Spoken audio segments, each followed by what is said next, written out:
Méditons avec le pasteur Ertis. Méditons avec le pasteur Ertis. Mardi, le 15 octobre 2019, psaume 90 ou 90 pour certains Congolais. Nous aurons quelques questions à nous poser d'après le lecteur de la Bible, parce que notre méditation est basée sur le programme de la Ligue pour la lecture de la Bible. La première question, c'est de quoi ou de qui parlent ces versets. La deuxième, y a-t-il un exemple à suivre ou à ne pas suivre? La troisième, quelle vérité Dieu me révèle-t-il? Ici, l'on nous parle de Dieu qui est éternel et de l'homme qui est mortel. Et nous avons changé de livre. Nous avions terminé le livre 3 des psaumes hier. Et maintenant, nous entamons le premier psaume du livre 4. C'est le psaume 90. Le livre 4 couvre les psaumes 90 jusqu'au psaume 106. Nous allons d'abord prier. Seigneur, merci. C'est vrai que toi, tu es éternel et de toute éternité en éternité, tu es Dieu. L'homme n'est qu'un souffle. Il n'est rien. Et il dépend entièrement et totalement de toi.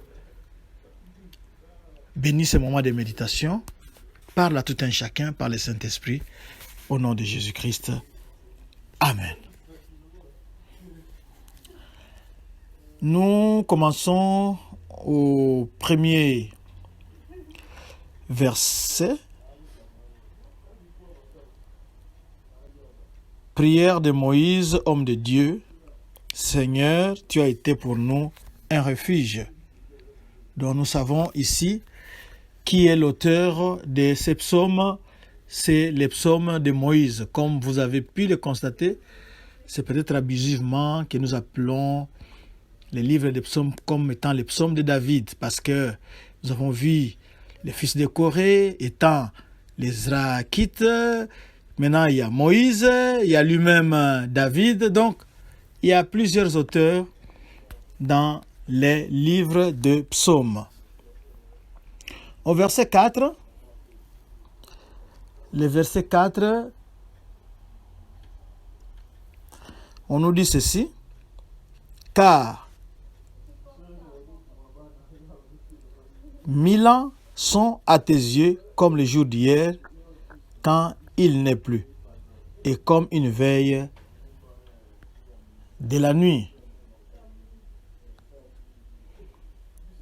Donc, 1000 ans, c'est long quand c'est l'homme qui regarde. Mais quand il faut comparer cela avec l'éternelle existence de Dieu, c'est vraiment rien. Une veille de la nuit. Une veille de la nuit, c'est à peu près 3 h 4 h. Parce que les anciens divisaient la nuit en plusieurs veilles, en veilles. Et une veille pouvait s'étendre de 3 à 4 heures. Donc c'est vraiment rien, ça passe très très très vite. Au verset 7, nous sommes consumés par ta colère et ta fureur nous épouvante. Il y a les Israélites qui ne croyaient pas aux promesses de Dieu. Ils avaient souffert parce qu'ils avaient expérimenté la colère de Dieu dans le désert. Nombre 13, chapitre 13 jusqu'au chapitre 14. Une génération entière avait passé son temps à se demander et à errer dans le désert à cause de leur incroyance, de leur incrédulité et de leur rébellion. Au verset 10, on dit « Les jours de nos années s'élèvent à 70 ans, et pour les plus robustes à 80 ans. Et l'orgueil qu'ils en tirent n'est que peine et misère, car il passe vite, et nous en volons. » Ici, ce ne sont pas... Bon, ça peut sembler être de grands chiffres, mais que ce soit 70 ou 70, que ce soit 80, à la fin, la mort est inévitable, inévitable. Au verset 12, « Enseigne-nous à bien compter nos jours. » Comme nous avions dit que c'était la prière de Moïse, elle l'a écrite probablement vers la fin de sa vie. Cette prière ou ce verset ici nous donne matière à réflexion. Nous devons rechercher la sagesse. Nous devons vivre sobrement et être persévérants. Nous devons racheter notre temps. Nous devons vivre dans la lumière des commandements de Dieu.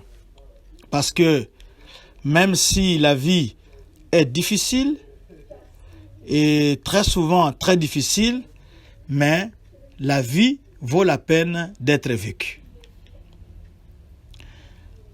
Et Dieu a un plan merveilleux pour nous, mais c'est nous qui échouons très souvent à rentrer dans le projet de Dieu pour nous.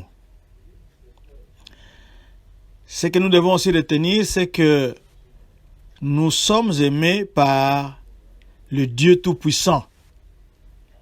Il est miséricordieux, il connaît tout sur nous. La seule satisfaction qu'on peut tirer de cette vie, c'est de connaître et d'obéir à Dieu. Les connaître, chercher à les connaître au travers de son Fils Jésus-Christ et commencer maintenant à obéir à Dieu selon sa parole qui nous est révélée dans la Bible.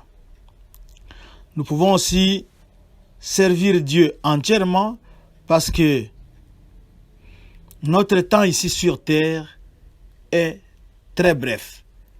Nous avons dit tout à l'heure que c'est comme une veille de la nuit. Donc à peine quelques heures seulement et c'est vite parti. Le verset 17. Le verset 17 nous dit ceci. Que la grâce de l'Éternel, notre Dieu, soit sur nous. Affermis l'ouvrage de nos mains. Oui, affermis l'ouvrage de nos mains. Nous devons avoir toujours besoin de la grâce de Dieu parce que nous ne méritons vraiment rien. Nous avons besoin de cette grâce-là, qu'elle soit sur nous et que Dieu puisse affermir, consolider ce que nous faisons. Qu'il bénisse le travail de nos mains parce que sans cette bénédiction-là, la génération suivante, la génération qui viendra après, n'aura aucune idée de nous parce que notre travail n'aura laissé aucune trace. C'est déjà la fin. Qu'est-ce que nous pouvons dire? Nous voulons revenir sur le verset 12, qui sera notre verset du jour. Enseigne-nous à bien compter nos jours afin que nous appliquions notre cœur à la sagesse. Psaume 90, verset 12. Le temps est comme l'argent. Il ne faut pas le dépenser follement à ne rien faire, mais il faut l'utiliser sagement, avec sagesse. Que ce soit les riches, que ce soit les pauvres, que ce soit les blancs, que ce soit les noirs, tous nous avons 24 heures. Nous avons besoin de sagesse, la sagesse de Dieu, pour que nous puissions utiliser à bon escient ce temps-là que Dieu nous donne. Parce qu'il est comme de l'argent, quand il est déjà dépensé, c'est difficile de le récupérer. Alors, soyons sages. Nous allons prier. Seigneur, nous allons reprendre les mots de Moïse. Enseigne-nous à bien compter nos jours afin que nous appliquions notre cœur à la sagesse. C'est ça notre question, c'est ça notre prière plutôt, parce que toi tu es éternel et l'homme est mortel. Sa vie a un début et une fin, tandis que toi tu n'as ni commencement ni fin. Nous dépendons de ta grâce, nous avons les yeux tournés vers toi et nous avons besoin de ta grâce et de ta bénédiction sur l'ouvrage de nos mains. Merci, au nom de Jésus-Christ. Amen. Avant de vous donner notre adresse, l'adresse de notre site web, nous voulons simplement rappeler que le lecteur de la Bible nous a proposé le verset de la semaine, c'est-à-dire un verset qui va nous accompagner tout au long de la semaine. Nous allons le mémoriser et nous allons aussi l'intérioriser.